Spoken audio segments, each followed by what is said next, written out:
This video is to demonstrate the actions that you'll be implementing in assignment 2 for CSC148. Just a note, so I am running the file system visualization using the path to the example directory that is provided in the starter code. So if you'd like to check that to make sure yours looks like mine, you should set the path to refer to your example directory. And just note that my colors will likely be different than yours because they're randomly generated, but other than that, things should look the same. So if your visualization looks the same as mine, minus the colors being different, that's a good sign.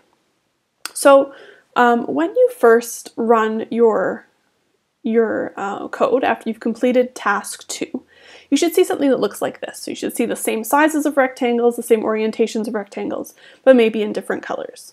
You shouldn't be able to interact with it at all after you've completed task 2. However, once you've completed task 3, you should now be able to select and click on these rectangles. So as I click on each rectangle, you can see at the bottom of the screen, the name is displayed corresponding to the file that that rectangle is representing. And you can also see that the size of the rectangle roughly corresponds to the size of the file.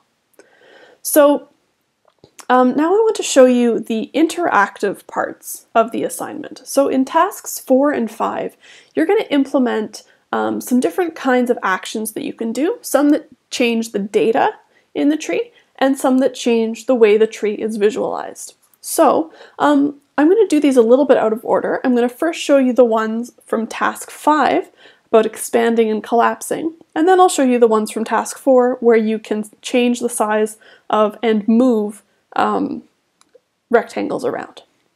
So what you see right now, because everything I click on is a file, which means it's a leaf in the whole data tree, what you're seeing right now is everything completely expanded. So the displayed tree and the data tree are showing the same thing.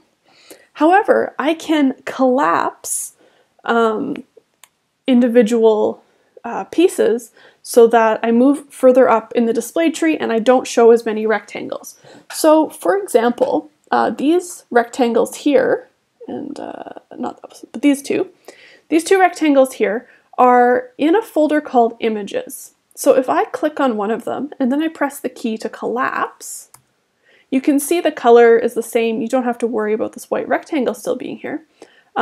But if I now click on the whole thing, you can see that instead of saying 2 rectangles and saying files here with the names of them, it just says images, which is a folder, and there's 1 rectangle.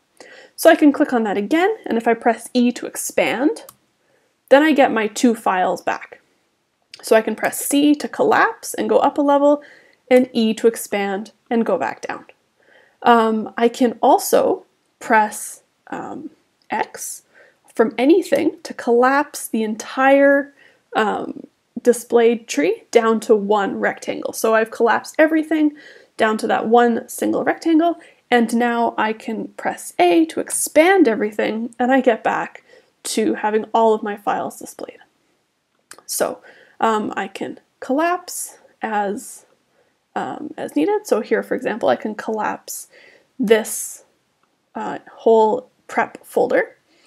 And now I can show you some of the other functionality. So if I click on a particular leaf, so if I click on a file here, I can change the size of the file by pressing these up and down arrow keys.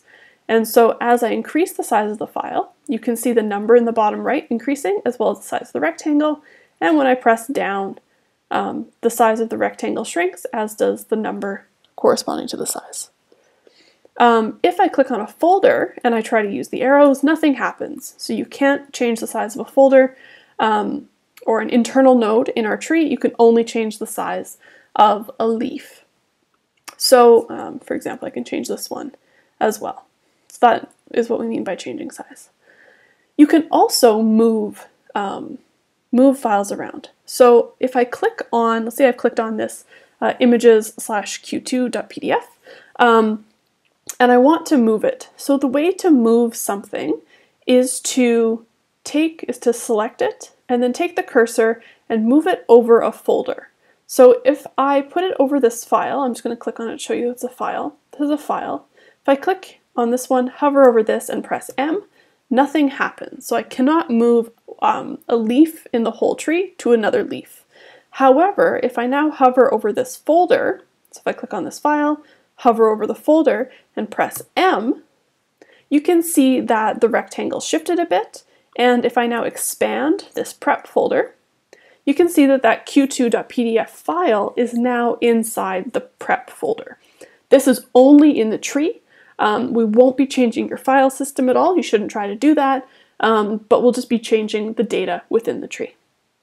So that's an overview of the basic operations you'll be implementing for your tree mappable tree for assignment 2. I hope you enjoy working on this assignment. I think it's going to be a lot of fun.